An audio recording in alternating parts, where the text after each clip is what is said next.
Hi guys, Series 2, we're here. A year ago, it's my last video. It's hard work, YouTube, it really is. But I promise you, this will be better, bigger, and with more content, shooting, hunting, fishing, countryside farming, you name it, it's going to be it this season. Really excited to bring you today. Many of you may know already, certainly people who know me personally. I've bought some pigs and I'm having a great time, you know, looking after them, tending them, getting bacon and sausages from them obviously is an obvious bonus, but they're such great little animals. I'm going to talk you through quickly for the first short episode of season 2 what it's like with pigs. I mean, there's so many things that I learned along the way. You know, I'm a very firm believer in, provided nothing's going really too wrong, you should always sort of learn on the job. I certainly did with these guys. Taught me a lot of things. Looking after pigs is very different than looking after any other animal. First and foremost, they are escape artists. They will escape out of any pen you create.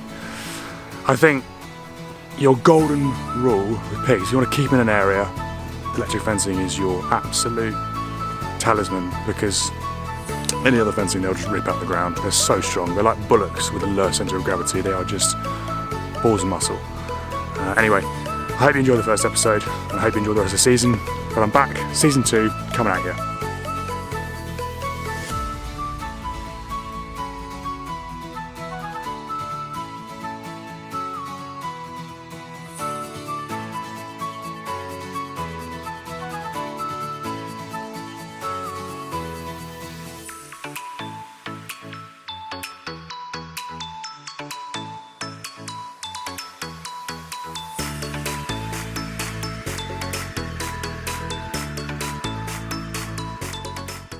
So during lockdown I bought 3 saddleback pigs, lovely little pigs. One was a boy, 2 girls.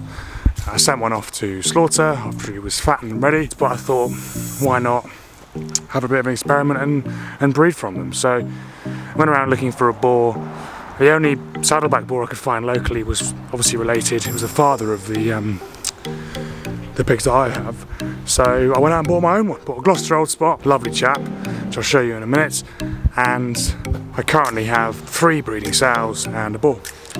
So on the right here we have one of the saddleback sows. She's probably just hopefully being impregnated and now in pig. On the left is the second saddleback sows. In the middle is one of the old standing black sows that I bought. And of course, floppy here in the middle is my pedigree Gloucester Old Spot boar. So he's a great pig. I'm very lucky because obviously some male pigs can be pretty aggressive, but he's good as gold, and he's just a bit big really, so as long as I'm treading the toes we're fine. So yeah, first litter for these 2, about the age of a year old. They did really well, they had 8 piglets each, and great mums. The old standing black on the background, she had a litter of 10 and she was a great mum as well. Her mother, who I also bought, I don't really like the use of farrowing crates because they're just a bit peak and cruel, so I prefer free farrow. Her mother was not a very good free farrower and actually crushed quite a lot of her piglets, so I had her slaughtered because she was just a terrible mum. So she went off for sausages, and her daughter's a great mum, so couldn't complain about her. And the boar's a great dad. I mean, obviously doesn't have to do much, but he's certainly good at his job. So I'm currently feeding them on a mixed diet because they're in the barns at the moment because it's very wet outside. Of potatoes from the local farmers is very kind of giving me, and then just regular pig feed. The potatoes are full of carbohydrates, full of calories. The pigs absolutely love them, and obviously then the pig feed. The supplement just to give them the stuff they need when they're in the barns here. We do have a little outside space at the back just to get some fresh air, but probably they spend the time asleep in the hay here.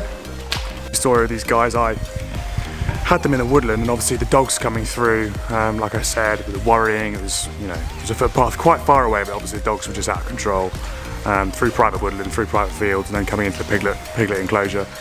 It was an old pen, which I sort of converted into a piglet. Piglet proofed it, and obviously electric fencing is your main ally with pigs. They're escape artists, but they won't go past. They have very sensitive nose, so if they have a zap on their nose, they won't go past it again. But also, they will know if that fence is down. They will know within 5 seconds. They'll test it constantly for an air of weakness, and they'll just be out. Anyway, this happened. I mean, I don't know if they got out because the fence was down or got out because they were chased by dogs. Anyway, they all escaped, all over the place. Doing no harm, and all on our ground. Just obviously arriving down to the piglet pen to find no piglets was rather interesting. Anyway, got them all back in, bar one, who went semi-wild for about 2 weeks, and ended up arriving at my mum and dad's kennels. So he lived with the dogs for about 2 days, which he's now back in here with these guys. But yeah, they're great little creatures. Like I said, so intelligent, far more intelligent than cows, certainly sheep, and probably horses as well. I mean, a lot of people say they're more intelligent than dogs, and I can probably believe that, because it makes you feel kind of bad when you send them off to get turned into bacon and sausages, but they taste good, so so's law for them. So I will do little updates here and there on the piglets and the pigs, but I will promise you I'll get more content out, hunting, shooting, farming, countryside. I just haven't had the time recently, so it's been hectic, but yeah, obviously like these sows should now all be pregnant. I put them in the wall 3 weeks ago now, so he's been with them for 3 weeks. And then I will monitor their progress closely and then share it with you guys if you're interested in it. If not, let me know. If you want to see more shooting, hunting and fishing, then I'm sure we can do that as well. But yeah, I'm back, promise. Series 2, inbound.